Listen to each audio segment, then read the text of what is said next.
by Joe, I got to go, me oh my oh. I gotta go, pull a hero down the bayou. My bounce is the sweetest one, me oh my oh. Son of a gun, we're gonna have big fun on the bayou. Haha, a little change up in the music selection there for the 2-point conversion with Fish and Nootch. Nootch and I talked about it. We said, man, we got to change some things up. It didn't go so well last year. But here we are, year 3 of our podcast together. You can find us at www.gamedaytigers.com. It's hot, y'all. The tropics are active, and that can only mean one thing.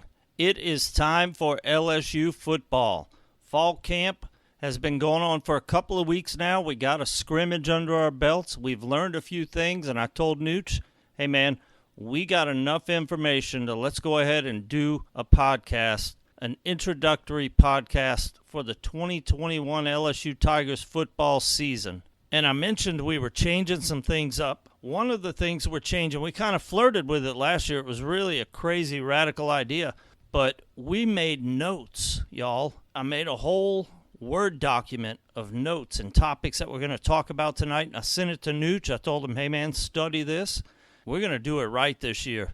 We got to straighten up and fly right after last year's debacle, the shit show that was 2020. Let's go ahead and bring in my buddy from down the bayou, all the way from Montague, Louisiana, y'all, southeast of Disorder. Let's welcome Nootch.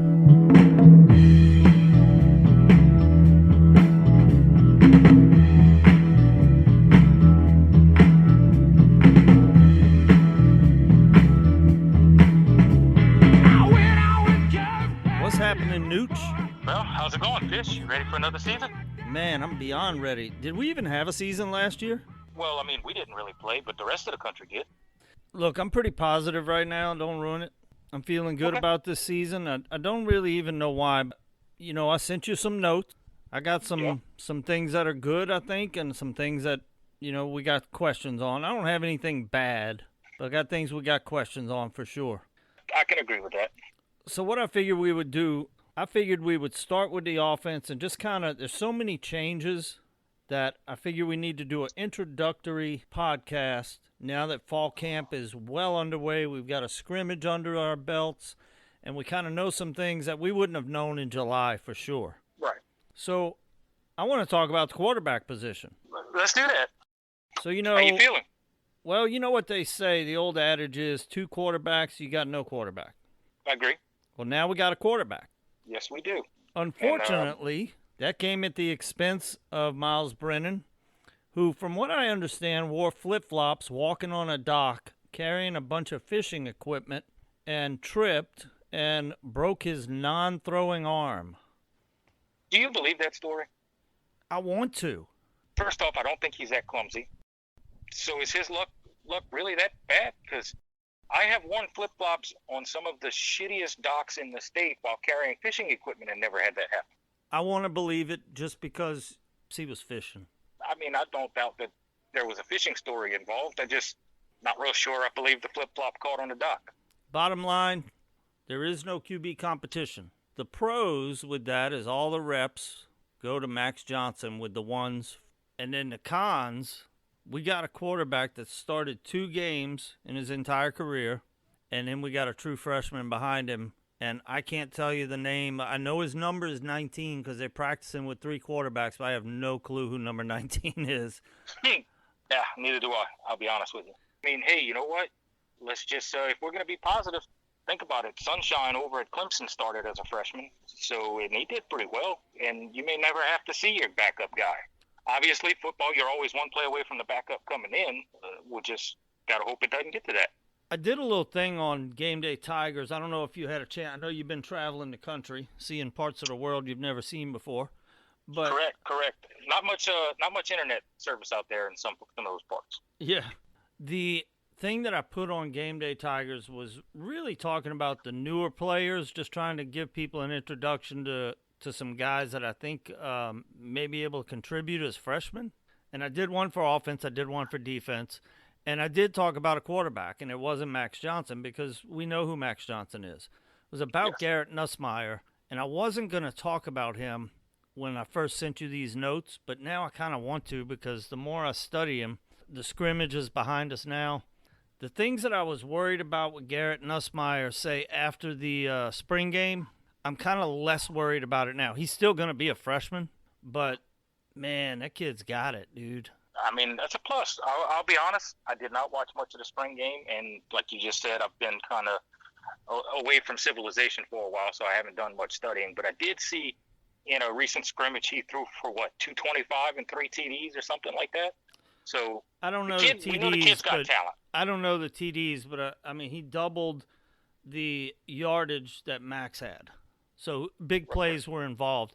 In the thing that I put on GameDayTigers.com for the offense, I said that you could tell in the spring game that he had the it factor, but he also had the INT factor. He threw a lot of picks. And I've heard some interviews with guys talking about him, and his decision-making has improved greatly since the spring, and a lot of the credit goes to Jake Peets. And it was good to see that the spring game, he really showed out. So kind of makes you feel a little better about the quarterback situation. But, I mean, I feel good with Max, but Max is not a tank. His mobility is going to help, or it could also hurt because a lot of those guys trust their running, and he may take a hit that he shouldn't. But, I mean, usually your mobile guys are also really good at avoiding the big collision. So, Nootch, do you remember the game last year where I know you were watching it with Mindy because she said, is that legal? The hit he took on the sideline? yes, I do remember. I don't remember the details, but I do remember him taking one hell of a shot. Oh, man, and Mindy's like, is that legal? And he was running with the ball, and you say, yeah, he's a ball carrier. Yeah, that's one of those things. I mean, he may end up in harm's way, and what I'm curious to see now, knowing the depth situation, what does that do to the offensive game plan? Do we run a little bit less now than we were? You know, you still trust him, knowing that you just got a true freshman behind him? I know this from years past, and yes, it was a whole previous coaching staff, but playing scared because of your quarterback doesn't work out real well. No, So, I was going to say, I hope they don't change the play calling just because of that. I hope they just let Max play ball. You have to. I mean, I get it if you maybe don't have quite as many called quarterback runs, which I can understand that. Still do it a few times just to keep the defense honest. But other than that, I think you have to stay with your game plan. I mean, the reason Max Johnson is who he is because of his specific skill set. You have to call it the game around him.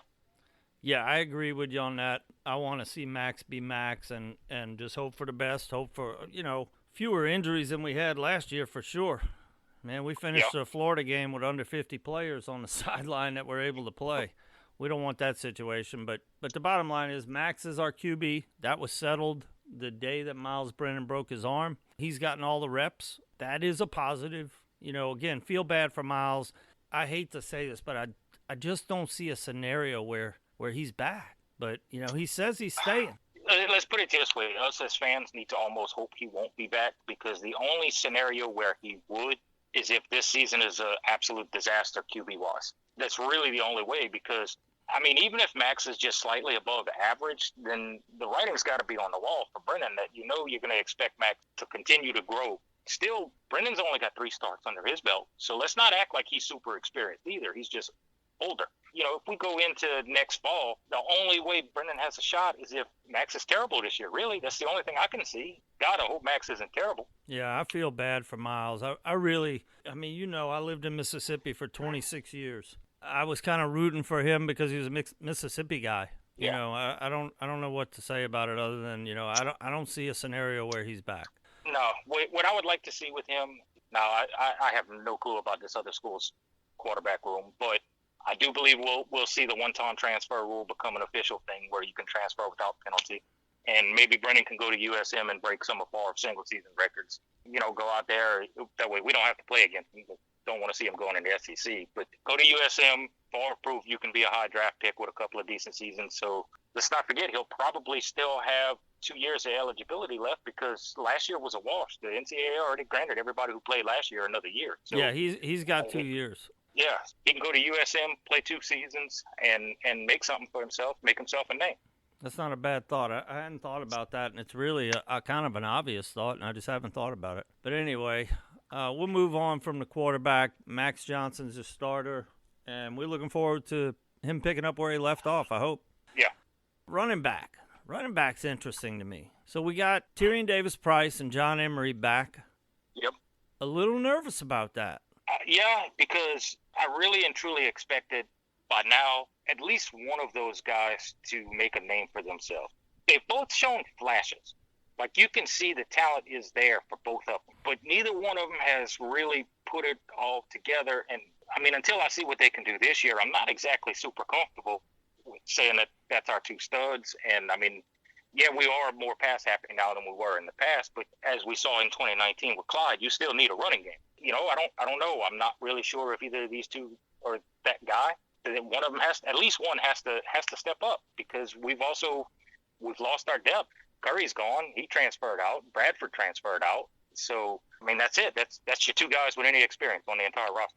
I hate to keep referring back to the thing that I put on Game Day Tigers, but, again, I wrote these notes that we're going over right now before I put that on Game Day Tigers. I did a lot of research into that Game Day Tigers piece after I did these notes. And I feel pretty good about the running back situation. I don't feel great about TDP and Emery, but I feel pretty good about the whole group because we have a couple of freshmen that are not playing around. I'm glad you mentioned the running game and Clyde in 2019 because that's one of the issues I think we're going to see with Emery. He's the guy. You know, we got Jake Peets now, replaced Steve Ensminger, and he's from, I mean, if Joe Brady's old enough to have a coaching tree, he's from Joe Brady's coaching tree. You know, the offense is probably going to try to resemble that style. Right. You get guys in space. That's the whole premise of that offense, is get playmakers in space. And John Emery is that dude. But the problem is, Clyde could do something John Emery has not shown. In fact, he has shown he cannot do. Catch the football. Yeah, man, I don't know. From what I've seen over the last 2 years, I'm leaning towards TDP. I think Tyrion Davis-Price is going to be the star, but I think he's going to be the guy we're going to lean on more so than Emery, if I had to guess. And call it a gut. Now, obviously, with the new offensive staff, I don't know, but it sure seemed like trusted him more so than Emery in the past. No, I agree, yeah. And I think out of those two, you're right. I'm actually pretty excited to see Armani Goodwin and Corey Kiner. Both of them, if you have been able to watch any of the practice film or the scrimmage film, these guys are grown men, and they are not here to watch. I hope they get their chance. I would love to see what they can do because I don't care if you've been here 2 years, 3 years longer than they have. I want the best guys playing.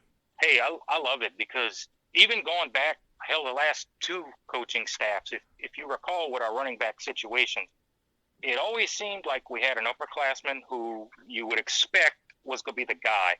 And then we had an underclassman just step up and take carries from him. Just absolutely earn them. I mean, guys did it to Fournette. Fournette did it to, I forgot who was here right before him. Jeremy Hill did it. Go back, Spencer Ware took carries. I mean, even go all the way back, Cecil Collins took carries from Kevin Falk. That's just something that has kind of always happened here. A youngster stepped up and absolutely earned getting a chunk of those snaps. Hopefully that'll happen again this year. I'm so glad you mentioned Spencer Ware. A light bulb came on in my head. You remember where Spencer Ware was from? He's an Ohio kid, isn't he? Yeah. You know who's an Ohio kid? No, I do not. Besides Joe Burrow. Corey Kiner. Mr. Football in Ohio last year. I'll take it. That'll work. Now, the little bit of film I've seen from camp, I would compare Armani Goodwin more to Spencer Ware than Corey Kiner. Corey Kiner, I said this on Game Day Tigers, and I'm sure people freaked out about it. And I'm not talking about to that level, but just watching him run, the explosion and the power that he runs with, he reminds me of Najee Harris, man. That's a good comparison. Damn good That's comparison. a good one. I put a couple of videos. I think I put them on Game Day Tigers in that thread. There's one where he plants Todd Harris into the indoor practice facility turf with a stiff arm. And then in the scrimmage, he hurdled a guy. And, he landed perfectly on his feet. He could have kept going, but he landed out of bounds, barely. But, yeah, he hurdled the dude. I'm like, this guy runs like Najee Harris. I'll take it. Yeah. I'm looking forward to seeing both of those guys get a chance. Probably when we're playing McNeese or somebody like that, they'll get their chance, but we'll see. All right. The only other thing I question about the running backs is the rotation. Falk, I didn't like his rotations last year. I'm going to give Falk the benefit of the doubt, as that was his first year ever at that level of coaching in his entire life. I will give him the benefit of the doubt. But I'm sorry, this is the big leagues, and that's one of the reasons I've always said I'm not a huge fan of giving a guy his first ever gig at a school like LSU, because this is not an on-the-job training, learning type school. Falk, man, look, love you. I think your name needs to be up in the rafters there at Tiger Stadium, but as a coach, you have to show me. What you did as a running back is no longer really relevant here. You've got to figure out a way to get these guys into a rhythm, get these guys in at the right times, the right positioning, do something. We've got to be better than what we were last year. Yeah, lack of a running game, I think, cost us at least 2 games last year, and the 2 that come to my mind are the Mississippi State game and the Missouri game. Missouri for sure, absolutely. Honestly, I think had we not been trying to run a 2019 style offense and went back to anything before 2019 style offense, we win the Missouri game just by scoring when you get first and goal at the 1. The fact that we never lined up in the I formation just because I don't get. Same thing to me. I'm running Tyrion Davis Price 4 times up the middle right there myself. But if we didn't, we decided to throw some passes. Mississippi State, I'm trying to remember. I think we were down 2 scores, so we might have needed a little bit more than a good running back rotation. But that's probably another win just by having a better running game. Yeah, and I'm not necessarily talking about at the end of the game. I'm talking about throughout the game. Had we been able to just keep them off the field a little bit. And you know what? Maybe our defense may not have been the most historically inept defense in the history of all civilization with a slight running game. Right. We might have been second worst defense of all time, but instead that goes to last year's Ole Miss defense. But anyway. Yes. All right. So one thing about the running game is they're going to have to rely on this next group we're going to talk about, the offensive line. We have an extremely experienced group. Everybody came back last year. I said in my little piece on GameDayTigers.com that as good of a recruiter as Coach O is historically, the best recruiting job I've ever seen him do is getting the OL and the DL to come back last year. I agree with that. So we've got pieces that have tons of experience. In fact, I believe unless something tragic happens, Austin Deculus will break the record for the number of starts as an LSU football player his career. With that said, I mean, he's going to be a 5th-year starter. Right. Like 5 years as a starter. Right. But with that said, the offensive line kind of sucked last year. That's kind of one of them catch-22s, we got everybody back. Is that a good thing? Yeah, I was going to quote Thanos from the Avengers movies Infinity War, where he asks, well, if you count failure as experience, it's kind of where we are right now. Hopefully, who knows, maybe with Pete's running more of a 2019 style, Max can do what Burrow excelled at by getting the ball out quick, where the offensive line isn't asked to be studs. They're asked to just slow them down. You don't have to hold everybody. Slow them down. And here's where I think Emory would probably be better than Tyrion Davis Price, but something Clyde was very good at was making guys miss in the backfield. You get those types of things to work and happen. You don't need a star offensive line. And in fact, a probably less talented offensive line could do something crazy, like, I don't know, win the Joe Moore Award. Exactly. That's the funny thing about this offensive line is we're talking about, they're all back. Well, is that good? Well, several members of that offensive line have a Joe Moore Award trophy. Yeah.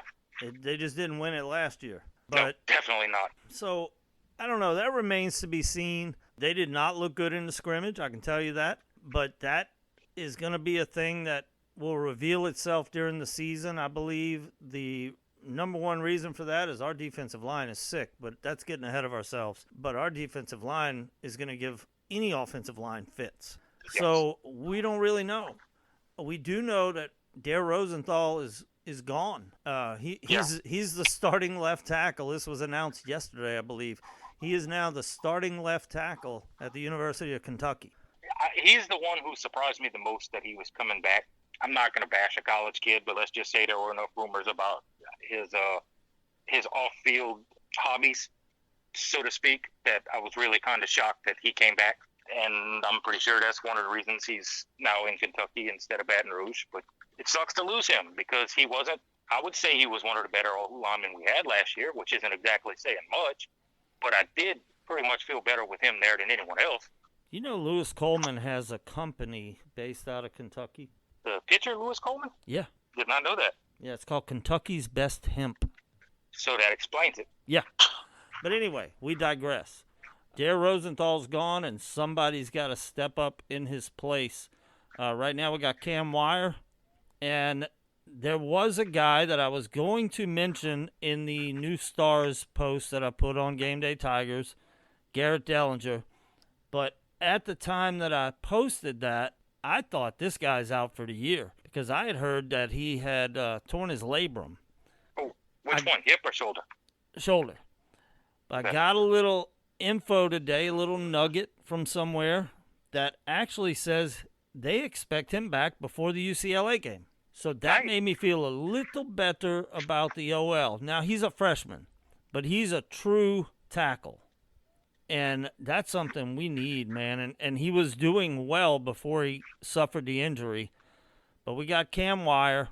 We got Dellinger coming back. So at the very least, that adds depth. We got Austin Deculus. We got Ed Ingram. We got Liam Shanahan coming back, weighing in at 300 pounds. So he's done some work in the offseason because that was his problem last year. He just wasn't big enough to play SEC ball. No, not at all. Chasen Hines is there.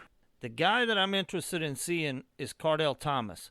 He's not with the ones right now, but we need depth. And from what I've seen in camp videos and what I've heard from people is he is vastly improved. And we were looking forward to big things from him when LSU landed him a couple of years ago, and he really has been invisible. The guy I'm most interested in seeing is Ed Ingram.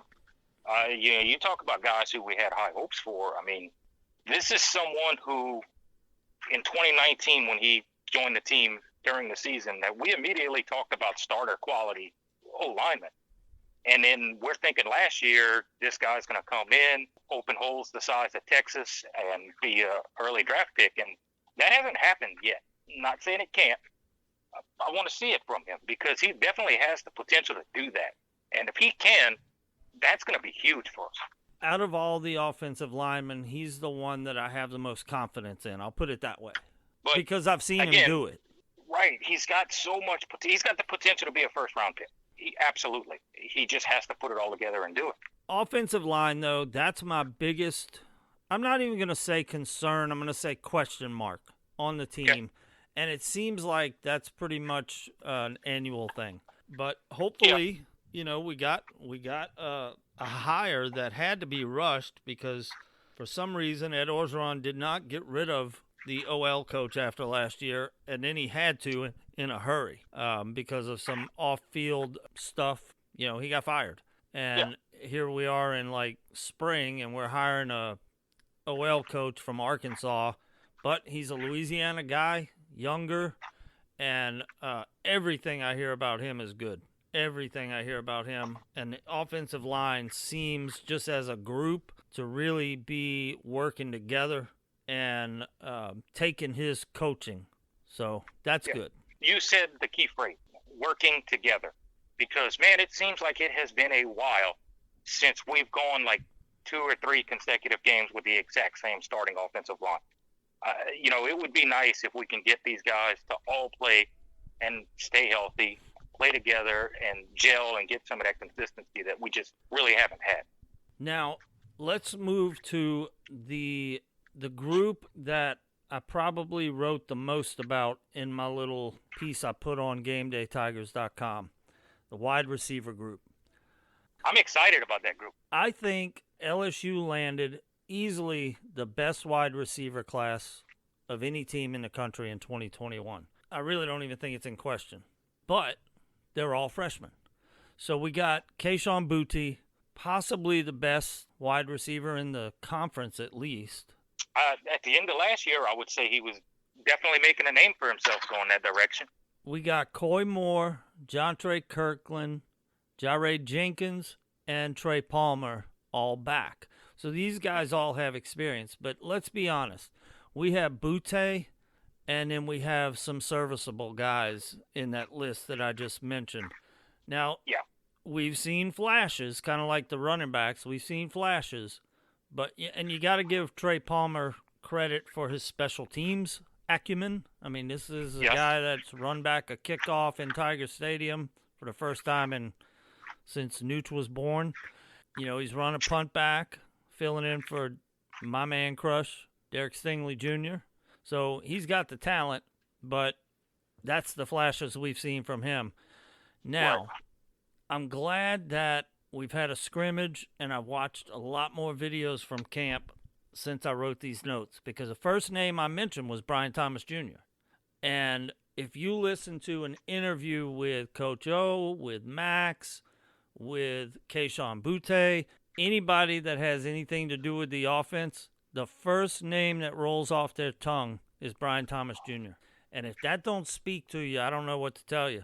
But Brian Thomas Jr. will be playing in Pasadena game 1. Good. I want to see it because, like you mentioned, everyone with experience outside of Butte, to me, every one of those positions are up for grabs. I mean, I don't really recall any wide receiver performances by anyone else that gives anyone necessarily a leg up over anybody else. Yeah, look, bring in the freshman. Yeah, he'll be playing. He really showed out in the spring game. That yardage that Garrett Nussmeier collected, mostly to him. Good. I like it.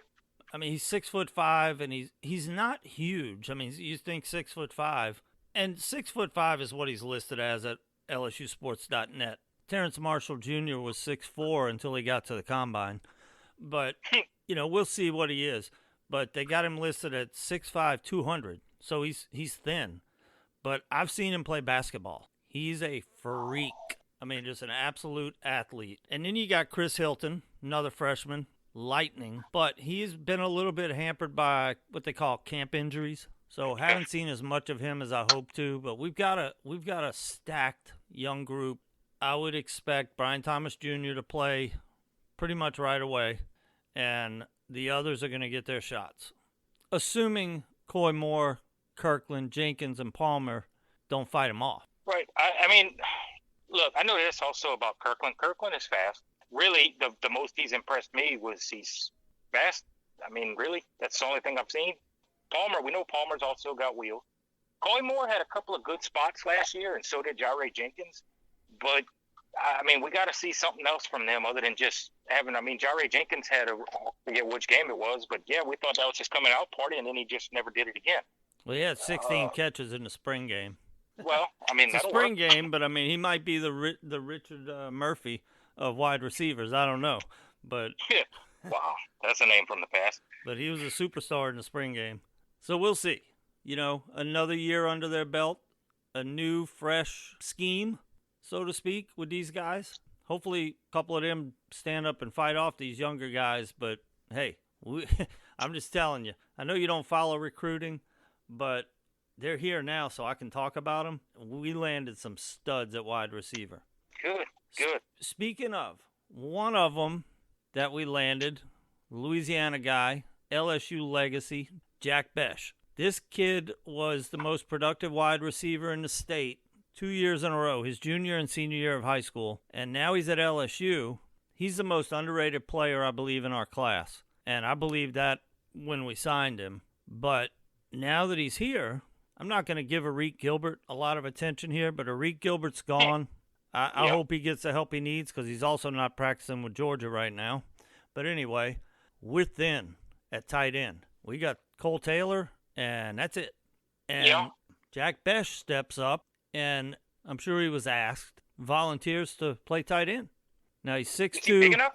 He's 6'2", 207. So he's 3 inches shorter than Brian Thomas Jr., but he's 10 pounds heavier. So I don't think he's big enough to be a blocking tight end, but he is one of the names that pops out of everybody's mouth when they talk about fall camp in that role. Okay. I'm good with it then.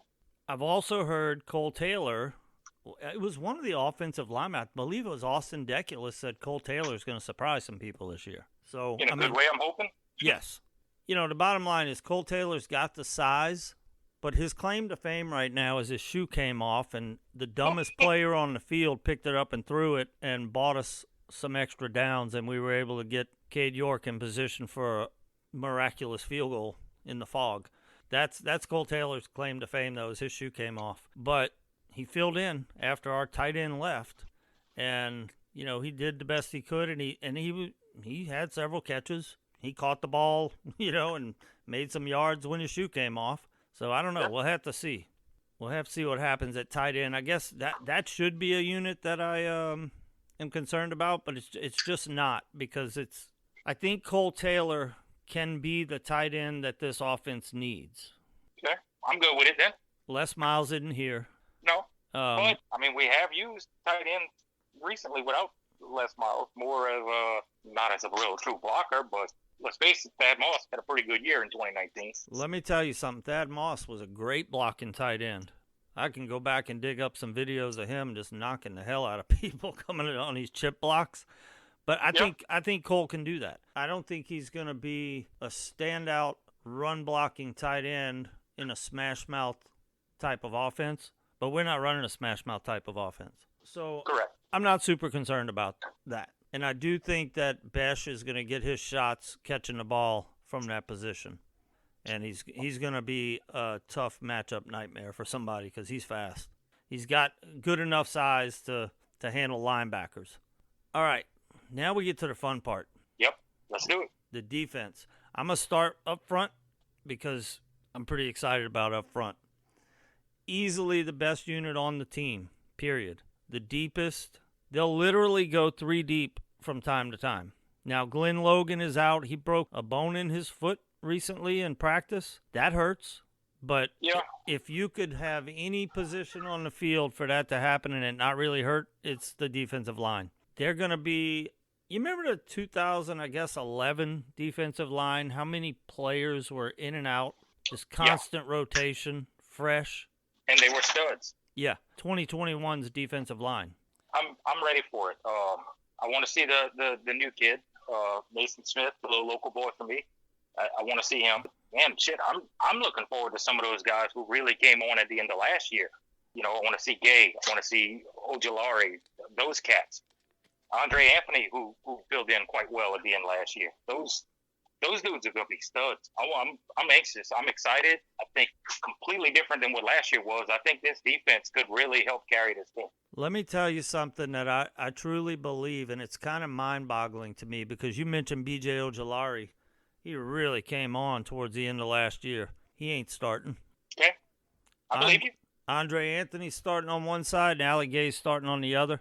I know you were traveling when this was going on, but the scrimmage that they had last Saturday, the defense won in a big way, and every single person that was interviewed credited it to Allie Gay because he had been out with some little nagging camp injury, and he was back a full go in the scrimmage, and he was unblockable. But Andre Anthony is the leader of that group, believe it or not. I've heard that all summer. He's taken charge. They have taken to their new coach, and Andre Anthony has really just taken to the coaching and taken the leadership role there. Good. I like it. That's your 2 starters on the end. Now in the middle, I don't know who's starting, but they're all good. I mean, you remember last year, Jaquelin Roy. I remember we did a podcast. I said, that guy's a problem. And he was. I mean, he was playing like a beast. I wouldn't expect him to start.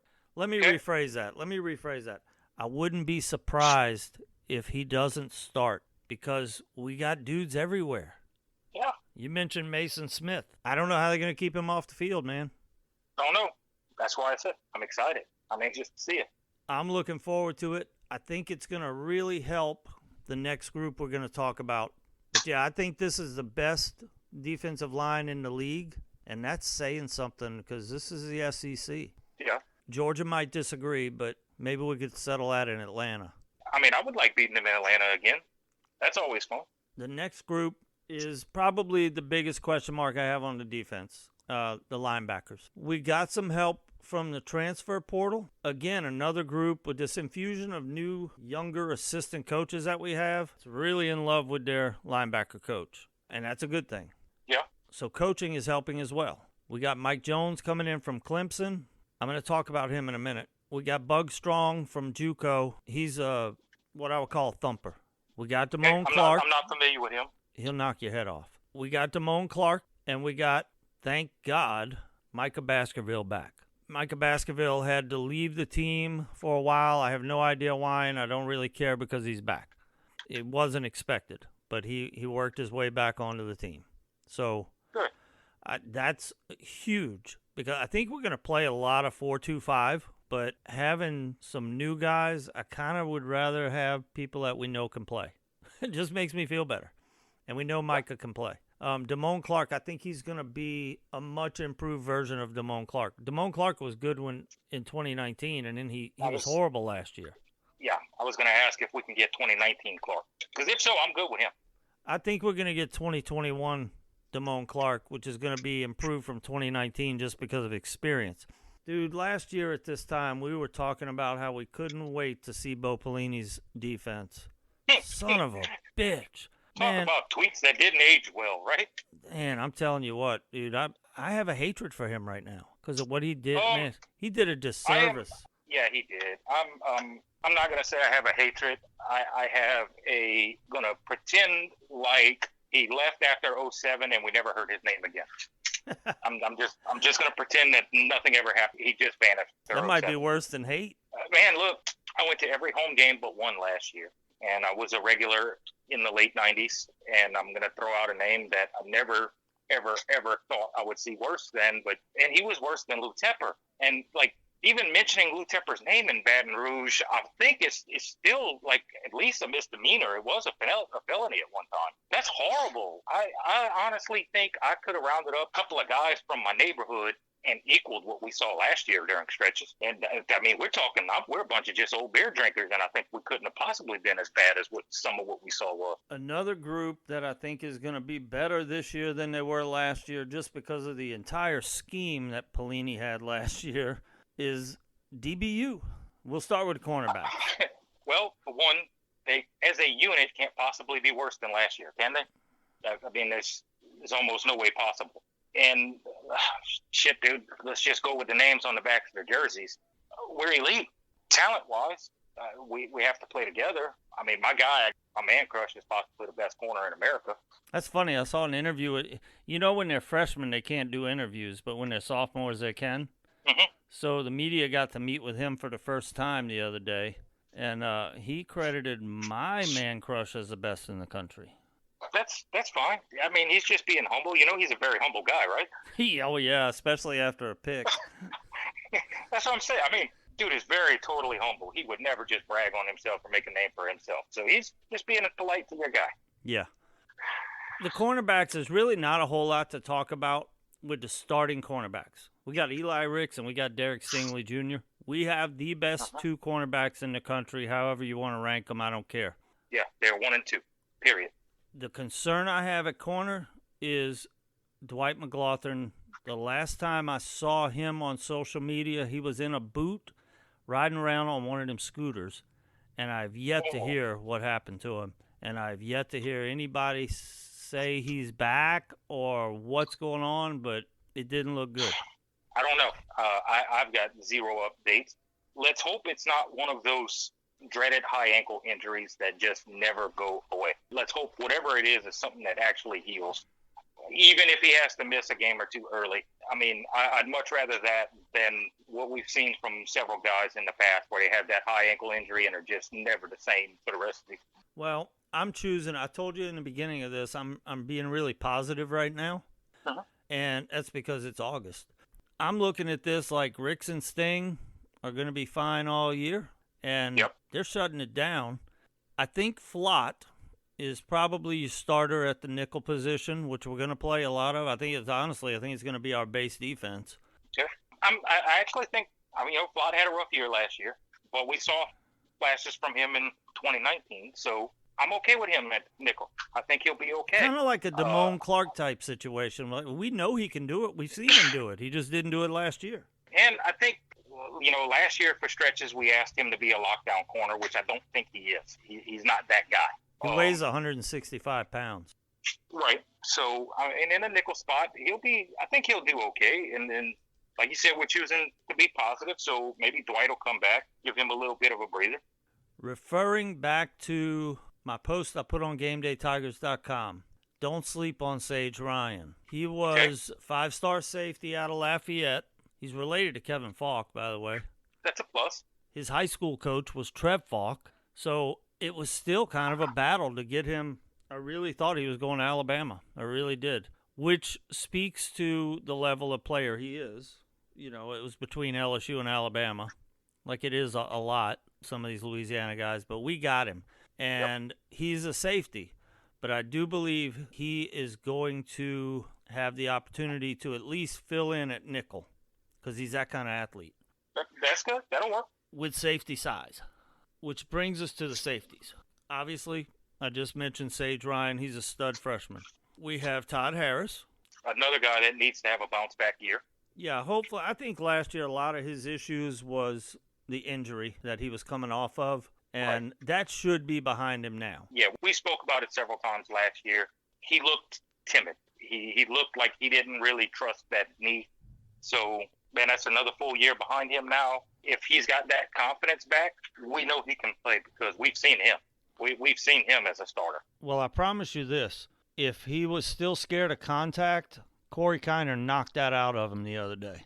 Good. That's the best thing that can happen to him. You hear all of these athletes coming back from major injuries, and that's what they say is that first good, hard hit, it pretty much all comes back. But they're nervous, they're scared, they're timid until they really take that hard shot. So if he's got that hard shot in him, then, yeah, he's probably his head's back in it. And then we got one of our favorite guys towards the end of last year, Jay Ward. Jay Ward. We said it last year. He's a dog. I am very excited about watching him as a safety. I am rooting for that kid to be absolutely as successful as possible, whatever position we throw him at, just because of last year. You know, we started off, we were a little harsh on him early in the year. We knew he was coming off of an injury. But, man, we didn't know until later in the year just how serious that guy was. And you know what? That kid left everything on the field for us last year. And then down the stretch, once he got healthy, I mean, didn't he get a pick six in the Ole Miss game, didn't he? Didn't everybody? Yeah, I think so, but he was one of them. Yeah, he did. He's one of those guys that if I had an opening for my man crush, he would be pretty high up on my list right now, just because of the way he battled through and stepped up, and like you keep calling him, he's a dog. With Jay Ward, I'm going to mention a name, and I don't want you to take this the wrong way. I know this is almost sacrilegious, but I promise I don't mean to put him on this level. But he has some honey badger in him. Okay, that's not who I thought you was going to say whenever you said sacrilegious, but go ahead. Keep going. He's got a nose for the ball. Do you remember the interception that he made against Florida? That was the one on the sideline that was deflected two or three times off people's feet. He landed on his knees. Yep. It was the kind of ping pong type play. Yeah, Dwight McLaughlin is the first person that hit it, and then it bounced off the receiver, and then looked like it was going to fall harmlessly out of bounds, and he's out of bounds, but he picked himself up on his feet somehow and then caught it and then fell out of bounds. Yeah. That's Honey Badger-esque. Yes. I can agree with that. And that was as a cornerback. I look really forward to watching this cat play, and he ain't afraid to hit you either. And I look forward to watching him at safety, being able to kind of center field it. I think this kid's going to have a breakout year. Especially if, speaking of sacrilegious, here's another name that from the same defense. If Todd Harris, if he can be Brandon Taylor, then that allows Jay Ward to be more Honey Badger-esque and take more chances. That's actually more sacrilegious than what I said. I agree, and that's actually the moment you said sacrilegious, that's who I thought you was going to somehow bring up Brandon Taylor. Because that is sacrilegious to mention him. Todd Harris can't be Brandon Taylor. No, I understand that. I'm not even sure Todd Harris is going to be the other starter at this point. Well, I'm just whoever needs to be that guy, that steady rock back there. You and I actually talked about this totally away from Game Day Tigers or the 2-point conversion. We were just talking, and you mentioned that had a lot to do with the Honey Badger's success, and I know what you're saying. Sticking with who we have, though, we got another transfer. Major Burns was at Georgia last year, and now he's in Baton Rouge. He's a Louisiana guy that chose to go to Georgia and stayed a year, played as a freshman, and now he's at LSU, and he's looking real good in practice. So if I had to pick one of the two who I think is going to be the starters that better watch his back, it's Todd Harris. I think Major Burns can fill in, or maybe take the position. I mean, just with a name like Major Burns, that kid needs to play anyway. Mm-hmm. I mean, he's got a name that just needs to be on the field. That was actually one of the positions that I thought I was really going to be worried about, but I'm not so much anymore now that I know that Major Burns is making the transition. Sage Ryan is looking fantastic. And then the fact that Jay Ward is going to be one of the starters, I'm pretty excited about the unit now. I think we're going to see DBU this year. Good. We need to. Just that alone will be a huge improvement from last year. Now, at the time that I wrote these notes, I didn't put anything in there about the specialist. We got Cade York, saw the preseason All-American list. He's the number one kicker in the country. Nothing to talk about there. But we did lose a punter. We lost Zach Von Rosenberg to old age. No, he's on Social Security now. Yeah. And so we are replacing a punter, and I didn't realize this. I knew we picked up in recruiting the number one punter in the country in Peyton Todd. But what I didn't realize is that there's a competition there. Okay. You know who his competition is? No clue. Avery Atkins. Nice. Yeah. I heard an interview with Cade York the other day, and he said he hoped Avery got the job because he wants to do kickoffs. Cade York said, I can do kickoffs. And Avery can kick field goals. But right now we're taking turns, Yeah, well, I'm okay with it. I just want to see Avery Atkins go hit somebody. Me too. I'd kind of like him to be the punter, and let's run a fake. Or just catch the ball and run it right up the middle, dude. He's going to run over. I want him. I don't want to lose him, and I don't want to see any. I want him to get a targeting call. I want our punter to get a targeting call. Yeah, he has almost done that a couple of times. But think about this. Previously, our punter was the first player ever to have a touchdown called back for celebration prior to scoring. Brad Wing. Why can't we also have our punter be the first punter ever to get a targeting call on him? And you know what? Let's do it against Florida because fuck Florida. And then we got Peyton Todd that can replace him for the rest of that game. Right, correct. Just the number one punter coming out of high school in the country. So I think we're good to go there. I wanted to talk about the coaching staff, but I'm going to keep it kind of brief because we got to wrap up. And really right now all we have to go on is the noise we're hearing from the players about them. Right. But literally everyone that I hear talking about it is excited about it. Obviously, it remains to be seen. We got an OC and a DC that neither one of them's ever called a game. Correct. That could be the good or bad. It's good in that other teams don't necessarily know. If you've never done it, you don't have any kind of tendencies on tells. Then the other part of it, it's the feel. And having never done it before, are you gonna have that right feel? Which, hey, you know what? Let's throw this out there. Joe Brady never called any plays before 2019 either. So if we're going to try to be positive, let's just, that happened. That worked out okay for us. Yeah, it did. The thing that keeps me positive about that is listening to these players talk about them. And I'm going to bring something up that we don't like talking about on here. It's kind of political, I guess. I'm going to bring up last year and Cade York, again, this was the interview with him. He flat out came and said there was racial division. And I hadn't heard that interview, but that was highly suspected last year anyway. It was kind of obvious. And that is no longer an issue. And you can read into that however you want. I'm not trying to bring race into this podcast or this discussion, but the bottom line is I listen to guys like Austin Deculus, Ed Ingram, Sting, and Cade York, and it's a really positive vibe with the LSU football team, and communication is evidently a 180-degree turnaround from last year. That's good. Those names you mentioned, that's upperclassmen, that's guys you actually would think are leader-type quality guys on this roster. That's your leadership type role right there. So it's good to hear that coming from them. Yeah. The bottom line is we got another scrimmage coming up, and then we go to Pasadena. Yep. I like those games where we're playing a big-time opponent right off the bat, I don't like neutral site games. I don't think either one of us do, but Yeah, I do agree. like. I love that it's being played at their stadium. Yeah, Love it. I do like opening up with a big game because you kind of see what you got right off the bat.